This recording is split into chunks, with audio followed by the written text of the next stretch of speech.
Welcome to the Nottingham Business School Business Leaders Podcast, where business leaders tell their stories and share their insights. All our guests have a personal connection with Nottingham Business School. So listen, learn, enjoy and share.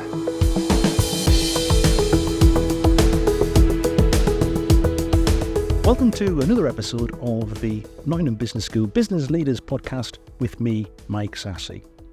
Maggie Alphonsi is the First Lady of English Women's Rugby. She is also a pioneer and a true leader. Her journey is remarkable.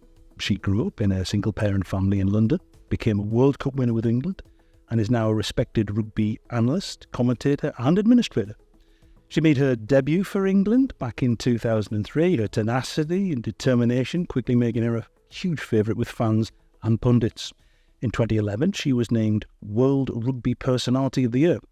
But her crowning achievement came 3 years later when she played a pivotal role in England's 2014 World Cup win. As an inspirational vice-captain of England, Maggie always led by example both on and off the field. She's now a member of England's Rugby Football Union Council, firmly believing that rugby has the power to transform lives regardless of a person's background. It's no exaggeration to say that Maggie Alphonsi paved the way for future generations of female rugby players all over the world, and in doing so has become a national sporting icon. So we are very pleased to welcome her here to this episode of the Nottingham Business School Business Leaders Podcast. Maggie, thank you very much for dropping in. Mike, it's an absolute pleasure to be here. And what an introduction. I mean, I'm literally listening to you thinking, wow, who's this person? Because they just sound pretty awesome. No, you nailed that. That was really good. I love that. Well, thank you very much. I'm very glad I was able to help. So, listen, your biography, which I've been flicking through, out this year, out very recently, it is called Winning the Fight. So, and your life seems to have been one big battle. It talks about the challenges that you faced when you were growing up. You started playing rugby when women didn't play rugby. You then won a World Cup. You're now an administrator. I noticed that in the news in the last week or so, you've been involved in the recent review of the Welsh Rugby Union, which called out their toxic culture. Do you ever look back and say, wow? If I'm really honest, I actually don't, because if I look back too much, I think I stop moving forward. And I guess, regardless of who we are, every now and again, it is important to stop and reflect on what you've achieved along the way. Recognise the milestones that you've done. But I think I'm always thinking about what's the next job, what's the next goal, and I've got my goals right now. But it's funny, I'm talking to you now, and I do look back and I think, oh yeah, hearing you read out that bio, that introduction, I think, God, that's good. You've done well, Mags. But for me, but for me, I think to keep moving forward, if I stop and I look back too much, I end up resting on my laurels and I don't keep moving forward. So I'm trying my very best to always keep moving forward. But at some point, you have to be pleased with what you've achieved along the way. But for me now, I keep thinking there's still things that I need to achieve, and I hope that I can achieve it in my journey. Well, so let's go right back to the beginning. So you were born and brought up in Edmonton, in North London, in the 1980s and the 1990s. So how do you reckon those years shaped your future leadership career? Yeah, so I grew up in a very deprived area, council estate, and, I didn't know anything different in the sense that this was my environment. All my friends were single parents, came from a single parent background. So it was unusual to see somebody with two parents and, they all lived in a council estate environment. So the environment that I grew up in was very normal in my perspective. But actually what was good about it was I felt I kept working hard. I wanted to work my way out of it. So I was very resilient growing up.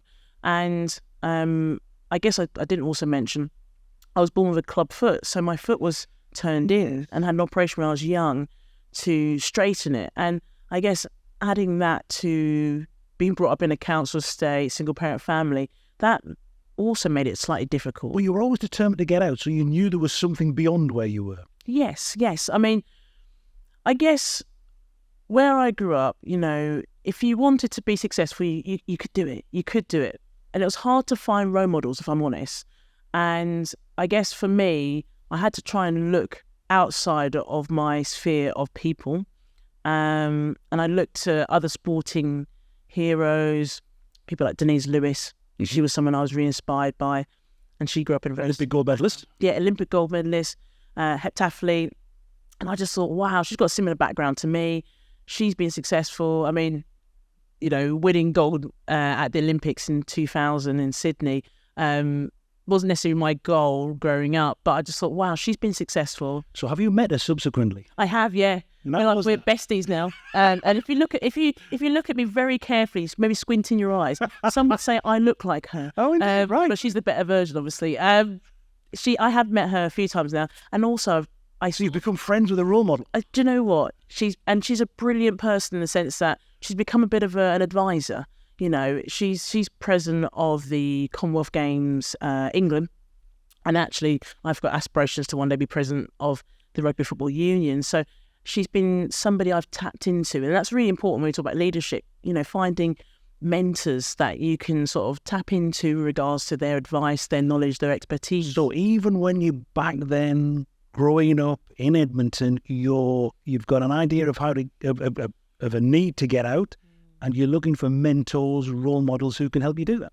It's basically putting together your game plan, your strategy, and maybe at the time I didn't really appreciate what my game plan, my strategy was, but I knew that if I wanted to, I guess, find my way out of this council estate, I had to, yes, work hard, because everyone says that, work hard, get your head down, but you still got to find the pathway. And pathway isn't linear. It goes up, it goes down, it goes backwards, it goes forwards. But I knew that I had to keep moving forward to enable that. Okay, you were doing something, you didn't quite realise what it was. So looking back, what do you know now that you wish you'd known then? I guess what I know now is make sure you build the right relationships with various different people that come into your life who have, I guess, positions of influence. So, you have your black book of people who are important, and ensure that you maintain those relationships. Your network. That's it. Have your coffees with them. And I think that's really important. I guess going throughout my career, I would make good contacts with people, but maybe I didn't sustain or maintain those relationships. And now that I'm slightly older, LinkedIn, we all love LinkedIn. I've made sure that I utilise my black book, I guess, to the point now where it's about opening up my networks to people who need that, and vice versa. And they help you and you help them. I think that's really important. So I wish I had that knowledge when I was earlier on in my career. Okay, well, having heard you say that, I'm guessing I know the answer to this question, but did you not always realise you'd be in charge, you'd be in front, you'd be up top, you'd be the person they were looking towards?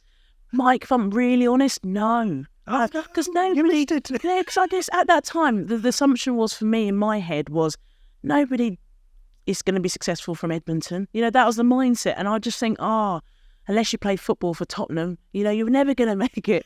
Even though Arsenal's a better team, you know that.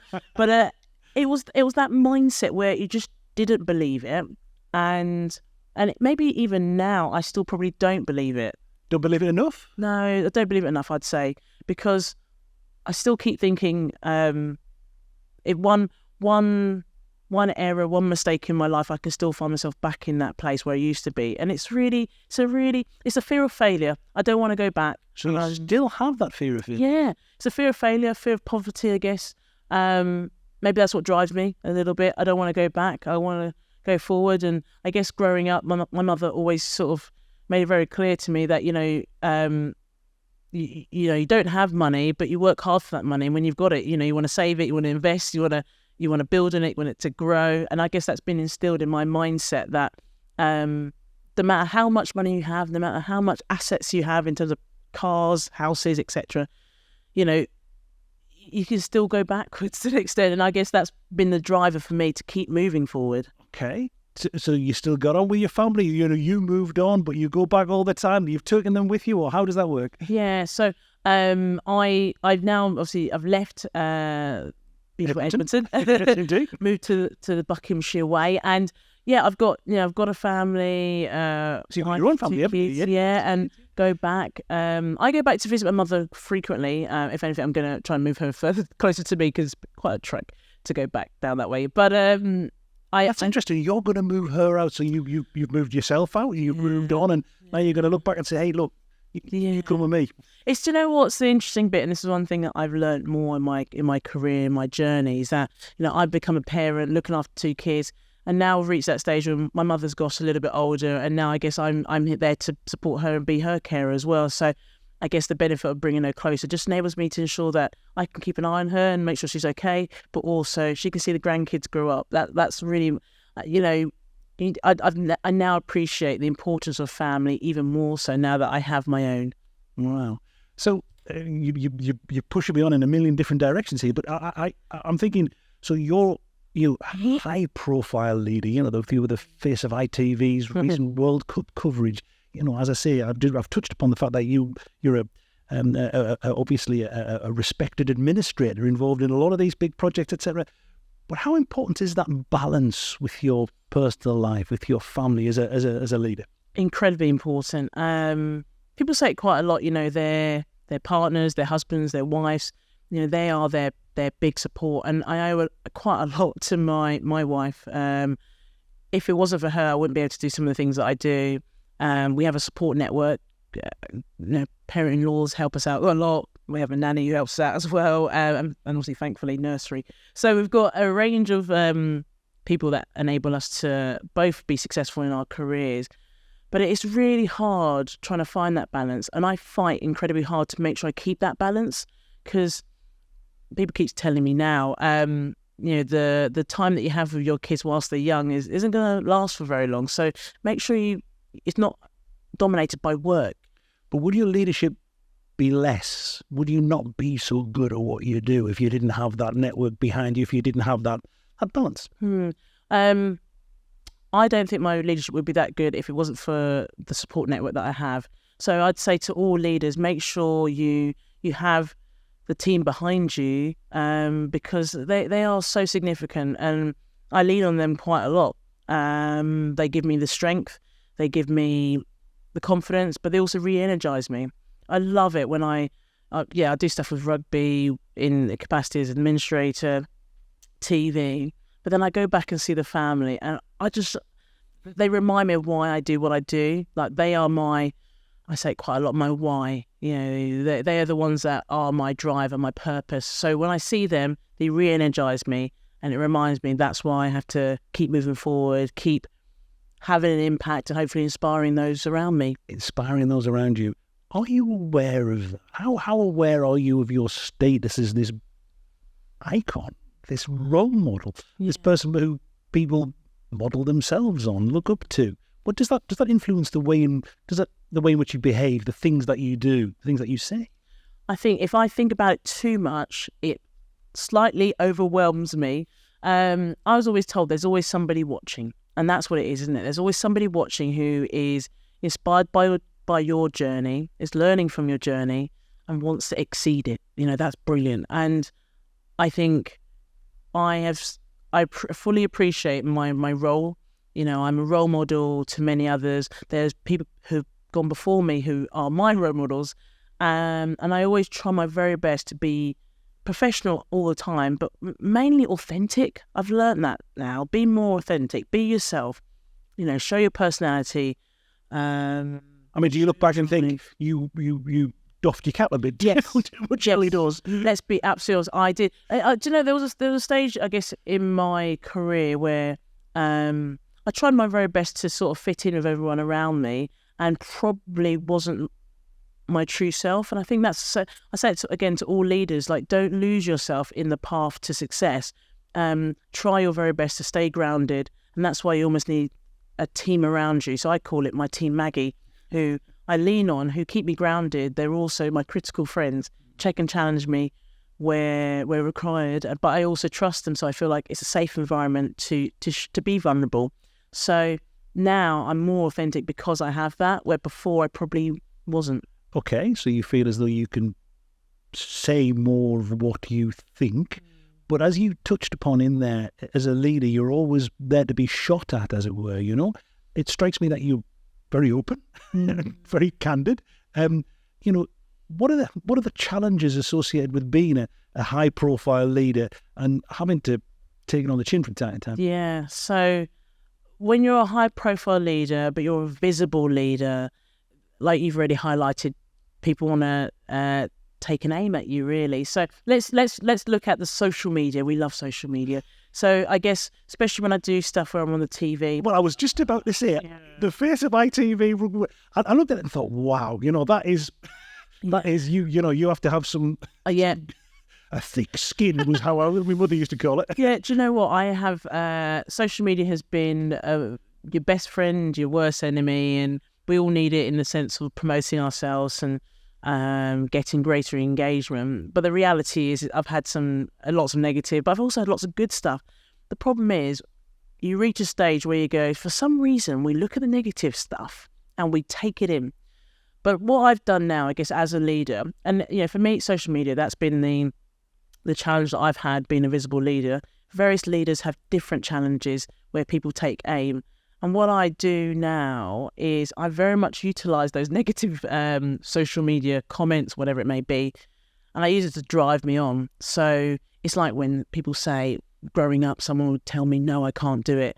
And you would go, right, I'm going to go and do it. And that's exactly what I get from, I guess, negative social media comments where people may put you down. There's always going to be someone out there, sadly, who's going to hate you, who doesn't think you're very good, who doesn't think you should be there. So do you blank it, do you block it, or do you highlight it and say, look, to call it out? Yeah, I every now and again I will call it out, but I see it as a fight. Do I really want to invest my time and energy into it? Because the reality is I'm not going to influence them, but it's important to pick your right fights. So every now and again I will pick a fight with a contributor, but only to almost emphasise and highlight to those who are watching, who are my followers or who are observing, that this isn't right. And actually we do have to stand up to this every now and again.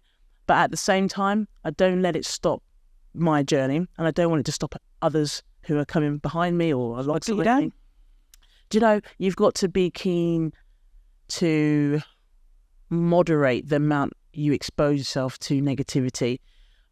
People say it a lot. It's about protecting your mental well-being. It's about protecting you.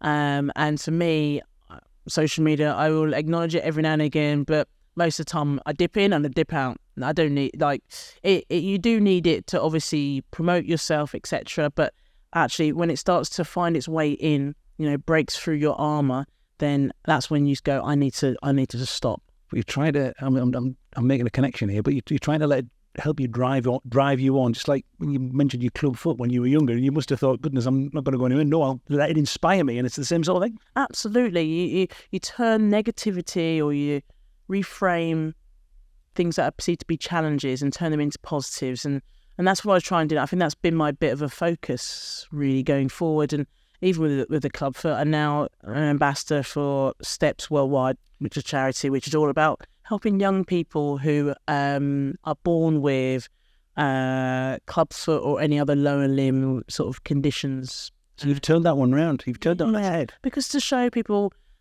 you can still do it. And look, my club foot was slightly different degree of severity in comparison to others, but it's still possible. And it's giving the parents, giving the young people that belief. Okay. So outside of sport, moving this on, you've always been very keen to develop your learning. If I go through your more formal CV, we'll say it's a diploma and then a BSc and an MSc and an MBA. So how important has all that been for your leadership, that constant life learning? Yeah, education for me is incredibly important. I was always told as well by a few other people that education is like anti-aging, in the sense that you're keeping your anti-aging. Yeah, keep your mind alive. You're learning consistently. You're challenging yourself. You're failing at bits, but you're building yourself. You're growing. So for me, education has always been fairly important. So going to do my diploma, that was one start, and then doing my undergraduate, my postgraduate, and then the MBA was a big step. And presumably you're always in a class where the majority of the class is a little bit younger than you are. I would say so. Is that your anti-aging thing? I still feel like I'm like 12 years old now. Yeah. It's amazing. Like it keeps me alive mentally and physically. I love it. I absolutely love it. It's like me exercising. What it does to me, it makes me feel I can keep going. I feel strong. I feel healthy. And that's what education does for me. So I did my MBA. My next step is to do a PhD. That's what I really want to do. What are you going to do your PhD in? Well, that's what I've delayed because I did my MBA and I was like, right, I thoroughly loved it. So I looked at diversity and inclusion within councils and boards in sporting governing bodies. So it's actually quite well timed in terms of the current landscape of sport, and that's what I was looking at, maybe doing my PhD. But And you're not in Trent. Come on. Now we're having this conversation. You sort me out, Mike. I tell you, I'll be here. But it's got me thinking. It has really got me thinking about, because that's the biggest bit, isn't it? About when it comes to doing your MBA and your PhD. What is the question? What's the thing you really? Because you're going to commit your time to it, and that's what I loved about doing my MBA. I loved learning new bits, but also, this is an area that I'm very passionate about, diversity and inclusion, especially in the world of governance, sports governance. So my PhD, and maybe I'm still thinking about what I want to do and where I want to take it and when am I going to do it, because I've got a young family at the moment, so it's trying to manage that time. You'd have some great case studies, wouldn't you? Oh, I'd have some great stuff. Do you know what? I'd open my black book and I'll start getting some people out to help me out as well. But, there are, I think, I've been very great opportunities to currently, part of a governing body and various other organisations where you kind of go, I can utilise that in terms of case studies that could possibly be used for PhD. So, yeah. As I keep on mentioning, this is a podcast for the Nottingham Business School. This is jam-packed full of leaders, people at all different stages of their careers, but leadership is a thread that runs through this place. So if you had to give one piece of advice to people at varying stages of their careers, leaders who are out there, what would you say to them?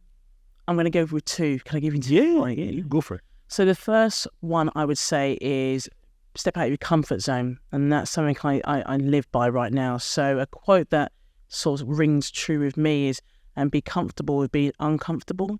So I feel leaders need to step out of their comfort zone, challenge themselves, but be courageously brave. That's really important, because when you're leading from the front, let's say, through your bravery, you encourage others to do the same. And it's important to get your first follower and then get momentum. That's so key.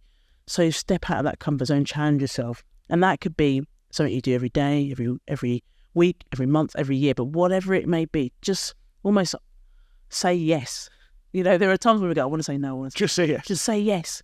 Just do it. And I guarantee you're not going to, it might feel uncomfortable at time, might be really challenging, unnerving, but then when you finally do it, you're like, I'm so pleased I did that. We've all got to that stage where we've gone, I'm so pleased I said yes to that, even though I didn't want to at the outset. So I'd say step out of your comfort zone, be courageously brave. Number two, I would say, is lead with your strengths. We spend so much time thinking about the things we need to improve on, perceived weaknesses. I was always told there's no thing as weaknesses, only underdone strengths.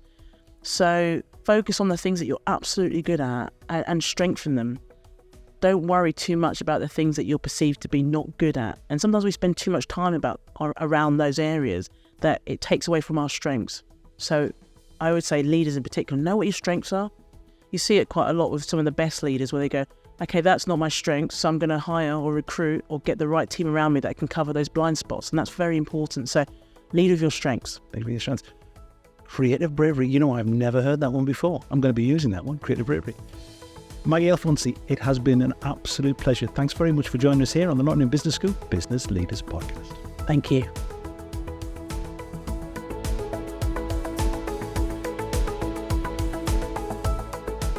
If you enjoyed this episode, then why not check out some of the others that are also available, including those with the Chair of the FA, Debbie Hewitt, broadcaster and entrepreneur David Lloyd, and the Vice-Chancellor at Nottingham Trent University, Professor Edward Peck.